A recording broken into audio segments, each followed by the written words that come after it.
নমস্কাৰ আৰম্ভ কৰিছো দিনটোৰ তাৎপৰ্য আজি 23 ফেব্ৰুৱাৰী অসমীয়াৰ লেখেৰে ফাগুন মাহৰ 10 তাৰিখ আজি ব্ৰুনেই নামৰ দেশখনৰ স্বাধীনতা দিৱস আজি তাজিকিস্তানৰ আৰ্মড ফৰ্চেছ ডে অৰ্থাৎ সশস্ত্ৰ বাহিনী দিৱস 1911 চনৰ আজিৰ দিনটোতেই অসমীয়া শিক্ষাবিদ তথা সাহিত্যিক তীৰ্থনাথ শৰ্মাৰ জন্ম হৈছিল 1958 চনৰ আজিৰ দিনটোতে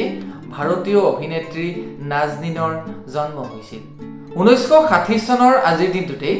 জাপানৰ সম্ৰাট নাৰুহিতৰ জন্ম হৈছিল 1967 চনৰ আজিৰ দিনটোতে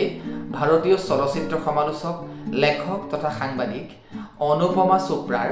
জন্ম হৈছিল 1969 চনৰ আজিৰ দিনটোতে ভাৰতীয় অভিনেত্ৰী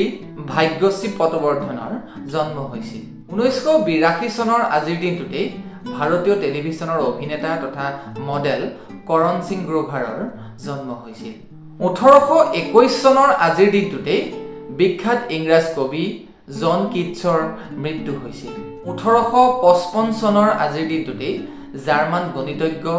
আৰু পদাৰ্থ বিজ্ঞানী কাৰ্ল ফ্ৰেডেৰিক গাউছৰ মৃত্যু হৈছিল 1952 চনৰ আজিৰ দিনটোতে অসমীয়া সংগীতজ্ঞ কীৰ্তিনাথ শৰ্মা বৰদলৈৰ মৃত্যু হৈছিল 1969 চনৰ আজিৰ দিনটোতে ভাৰতীয় অভিনেত্ৰী মধুবালাৰ মৃত্যু হৈছিল আজিলৈ ইমানেই এনেদৰে প্ৰতিদিনে দিনটোৰ উল্লেখযোগ্য ঘটনাসমূহৰ বিষয়ে জানিবলৈ আপোনালোকে চাই থাকিব দি দা ইণ্টেলেক্ট ধন্যবাদ